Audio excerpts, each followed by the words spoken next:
taller que va a hablar sobre la sostenibilidad y evidencia en el diseño de hospitales. Cuando quieras, Manuel.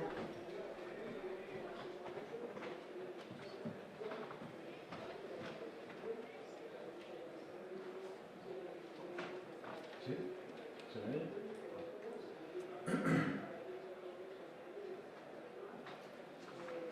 Muy bien, buenas tardes. En primer lugar, agradecer al Congreso la invitación aquí en mi tierra pues, para hablar de dos temas tan interesantes como son los hospitales y la eficiencia energética. Yo soy arquitecto, pero no les voy a hablar ni de envolventes ni de los elementos que configuran una arquitectura sostenible, ecológica, verde, o como le queramos llamar, que en definitiva me parece que son adjetivos que utilizamos los arquitectos para dosificar el hecho de que la construcción es una de las prácticas menos sostenibles que existen. Yo les quiero hablar de otras medidas sobre las que muchas veces los arquitectos no tenemos poder de decisión, pero que están implícitas en la eficiencia energética de un hospital. Entre los factores que se nos pide cuando diseñamos un hospital, hay muchos factores a los que atendemos desde el punto de vista funcional, económico, atención a la complejidad de las instalaciones que comentaba Manolo, pero en lo que trata este congreso se nos pide también que el hospital que diseñemos tiene que ser un hospital sostenible y por supuesto tiene que ser un hospital saludable. La Agencia Europea del Medio Ambiente dice que los arquitectos y los ingenieros tenemos en nuestras manos el poder de decisión sobre el 80% de la carga medioambiental que va a tener el edificio durante todo su ciclo de vida. A mí me parece que eso en hospitales no es así. En hospitales hay muchos más agentes que participan en el proceso y seguramente ellos tengan una responsabilidad importante en el gasto energético del edificio. Voy a hacer una pequeña presentación por un ciclo de vida breve del hospital, desde que se planifica hasta que se gestiona. Nosotros solamente participamos en la parte de proyectar y construir y al final la ponencia se divide en esos tres grandes hitos. Pensar, es decir, qué hospital necesitamos, dónde lo vamos a hacer. Hacer, sería hacer el proyecto y construir el edificio y usar.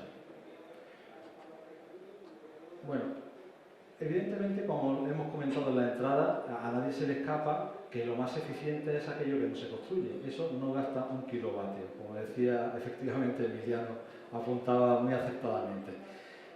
Yo recuerdo en congresos de ingeniería pasados a Alfonso Casares que acuñó un término que a mí me gustó mucho, ¿no? Los hospitales kilométricos.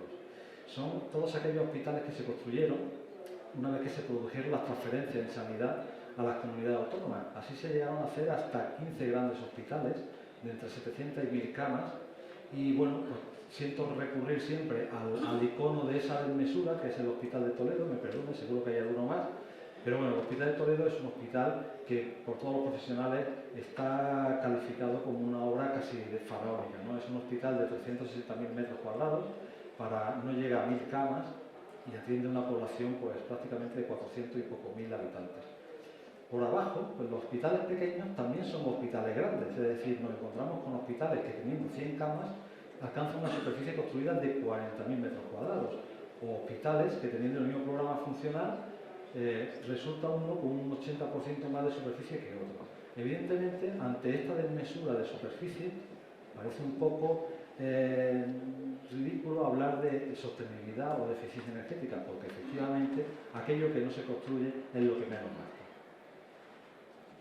Otro hito importante en esta primera parte, en la parte de pensar, aquello que corresponde al que planifica, no al que realiza el proyecto, es visualizar cómo va a ser el hospital del futuro.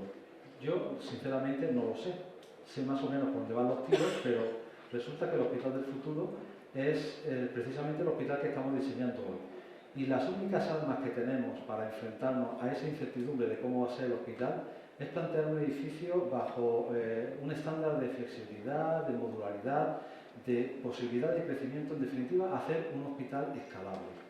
Para mí esa es la mejor forma de alargar el ciclo de vida del hospital. Y alargando el ciclo de vida del hospital conseguimos un edificio más sostenible y más amortizable.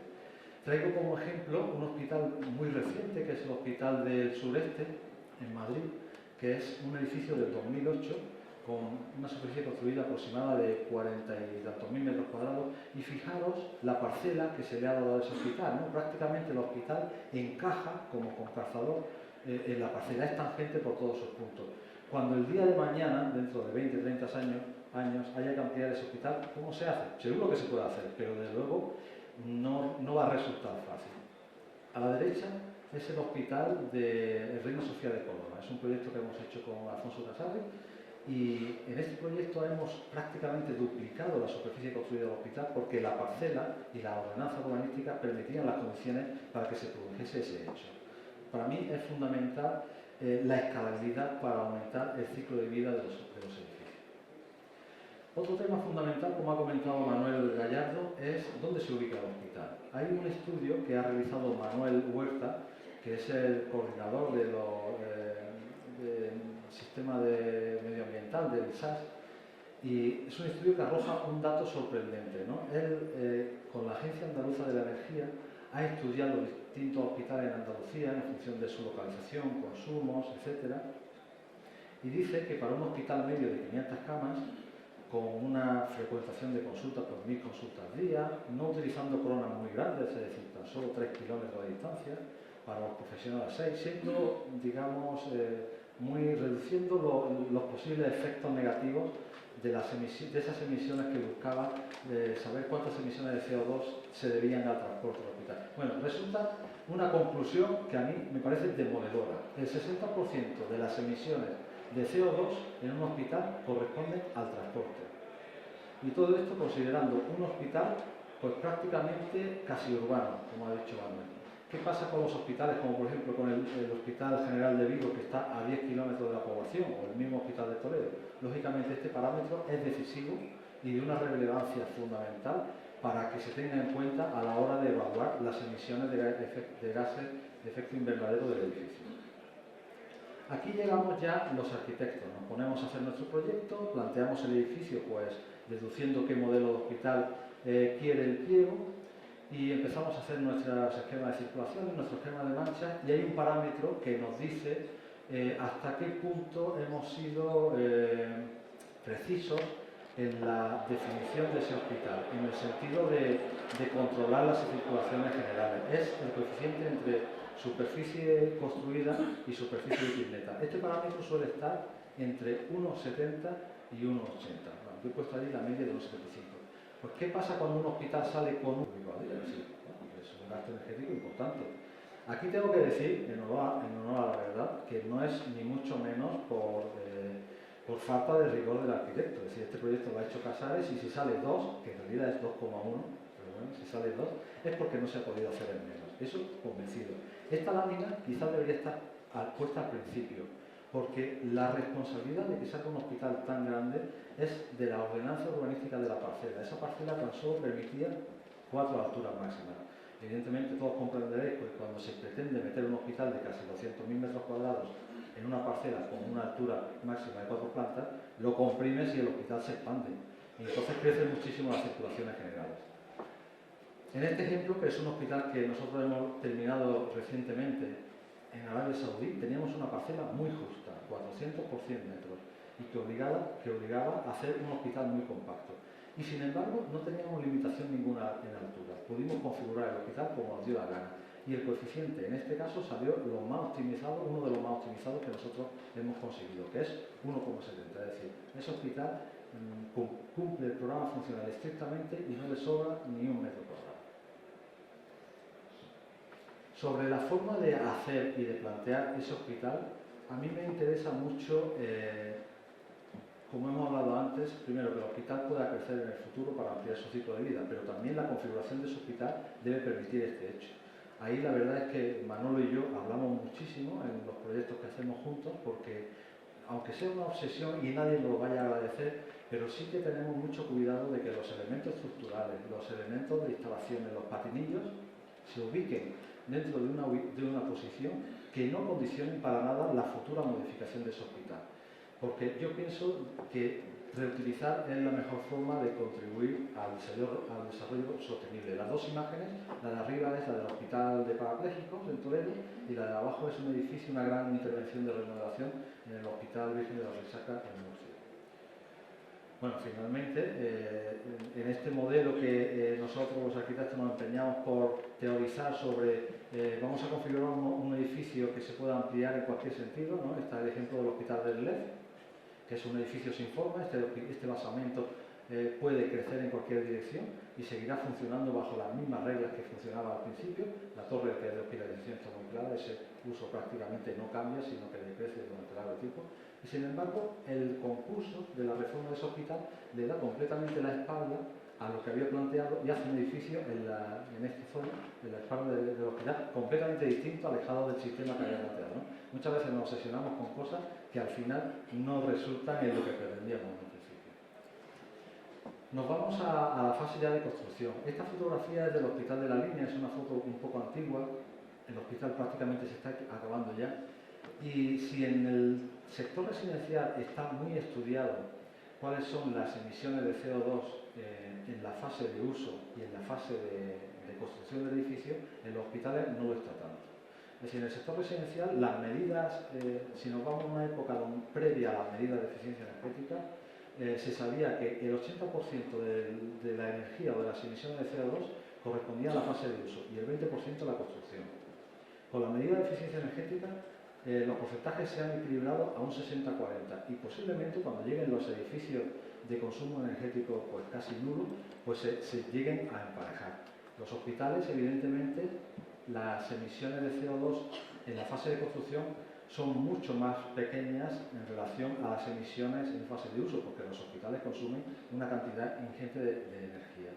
Yo he hecho un número, el de arriba es un número estimado, que es las toneladas en CO2 de este hospital en fase de construcción, y el de abajo es un número cierto, es decir, este hospital tiene clasificación energética B y ese número, 8046, es el número exacto, está sacado del documento. Quiere decir que en un ciclo de vida amplio del hospital, considerando 40 años, las emisiones por motivo de construcción apenas suponen el 14% de las emisiones por motivo de uso. Como he dicho, a medida que vayamos acercándonos al edificio de consumo energético casi cero, este porcentaje hará que las emisiones en fase de construcción cojan más peso y será uno de los puntos donde tendremos que actuar tarde o temprano. Estos números tan grandes, pues yo como soy arquitecto lo que no he dibujado no lo entiendo, y para trasladar a vosotros también qué son 46.000 toneladas de CO2, he hecho el ejercicio de referirlo a la cantidad de masa forestal que puede fijar ese CO2, ¿no? De un documento que tiene la Junta de Andalucía, que es un inventario de sumideros de CO2 en Andalucía, en los bosques andaluces, resulta que los árboles, el bosque es capaz de fijar 2,87 toneladas de CO2 por hectárea, me ha faltado ahí, al año. Eso significa que el Hospital de la Línea, que es esta cosita que hay aquí, que está en la parcela, en la fase de construcción, para equilibrar o para fijar, para secuestrar ese CO2 que emite el hospital en la fase de construcción, necesitaría un bosque de 16.000 hectáreas, es decir, un bosque con ese radio que prácticamente llega casi a Algeciras y pilla el Peñón de Gibraltar, ¿no?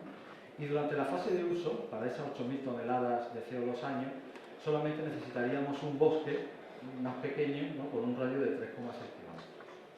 Aún así, este dato a mí me sorprende mucho, porque claro, cuando estamos hablando de emisiones de CO2, tenemos que saber cómo las vamos a contener. Queremos reducirlas, pero al final tenemos que emitir CO2. La única forma de secuestrar ese CO2 hasta que le busquemos una solución final al problema es mediante sumidero de carbono similar.